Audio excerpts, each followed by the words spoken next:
we have been reading the one story of God as it is revealed to us through the first few books of the Old Testament. And we have seen how God, He is bringing about His Son Jesus through the story of the Old Testament. But we've also seen how that story is going to take many twists and turns. How the nation of Israel ends up in slavery, and then how God frees them from that only to have them wander around in the desert for 40 years because they were fearful and they didn't trust that God would provide the land for them. So as the book of Numbers ended, we saw that the people of Israel, which is Abraham's descendants, that they are finally once again at the edge of the promised land, ready to inherit the land. They are ready to go up and conquer it and to finally be able to have a place that they could call their own, to live in the land that God had promised to their forefathers. And so that brings us to the books of Joshua and Judges. And in these two books, we find some of the most fascinating and interesting stories in the Bible. But we also read maybe some of the most gruesome and graphic stories in Scripture that are both hard to understand and hard to wrap our minds around. And so as we look at the books of Joshua and Judges, it's important to remember that when you read Scripture, it's okay to ask questions. And it's okay for not every question that you ask to be answered. But we don't want to miss the big point. We don't want to miss seeing the story, the one story of God, how God is working through all of the books of the Bible to bring about His Redeemer, His Son Jesus. And we always want to remember that the stories of Scripture are ultimately about God. And the book of Joshua is no different. The book of Joshua is all about God. It's about showing His power and authority and His supremacy over the false gods of the Canaanites. Because in that cultural time period, your military conquests, your military outcomes were a direct representation of the strength and power of your God. And so it wouldn't surprise us that the book of Joshua is going to show the Israelites as a powerhouse when it comes to their military strength. That they're going to conquer the land and completely drive out the Canaanites and the people living there. And the book of Joshua is written in such a way because it wants people to know that God alone is supreme, that God alone is sovereign over the Israelites and over the Canaanites. And it's going to show us that God's power is unmatched, that no one can stand in the way of God. And when you read the story of the fall of Jericho, it's all about how God delivers the land and that town into the hands of the Israelites.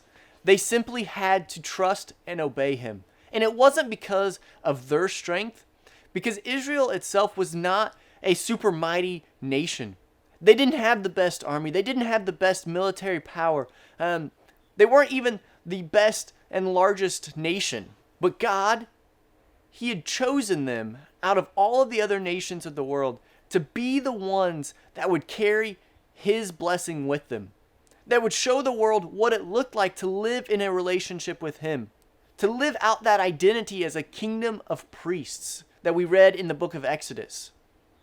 So God, although He had chosen Israel to be that nation that would one day bring about Jesus, let us not forget that the story of Joshua and Judges, although it's going to talk about the Israelites, it is ultimately about God and His character, His power, His grace, His mercy, His strength, His authority. That is what we read in the book of Joshua and Judges. And perhaps one of the biggest things we need to see is that the book of Joshua is going to show that God is faithful. That the promise that He made to Abraham back in Genesis 12 about the promised land that Abraham's descendants would one day inherit, that God is finally making good on those promises. That the Israelites are going to inherit the land, but it's not going to be on their terms and because of their strength and goodness. No, they are going to inherit the land because of God's faithfulness, God's goodness, God's steadfast commitment to fulfill the promise He made to Abraham. But yet it is also a call for obedience. And as you read the book of Joshua closely, Pay attention to how many times it talks about the Israelites and their need to obey God. See how it contrasts different stories to show whether or not they obeyed and trusted God, or they were fearful and they didn't trust God.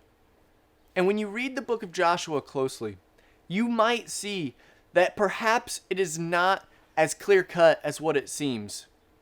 That on one hand, we see that it is describing their victories in an awesome display of mighty and power, because it wants to uphold the strength and authority of their God. But then on the other hand, it's going to show how the Israelites were not fully obedient to God. And because of that, some of the Canaanites are still actually going to live in the land, to dwell amongst the people of Israel. And so when you read the book of Joshua, know that the first half of the book is going to be all about the victories and the conquest of the promised land.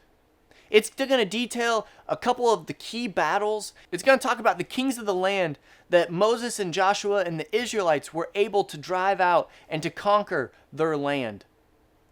And so the second half of the book of Joshua is about how they are going to redistribute the land, how each tribe of Israel is going to inherit a certain portion of the land. And yes, those chapters can be kind of long and boring. But once again, it's this picture that God has been faithful and he's finally giving the land to the 12 tribes of Israel. And that when they are obedient to God, they will be able to experience his rest, his provision as they get to dwell in the land of promise.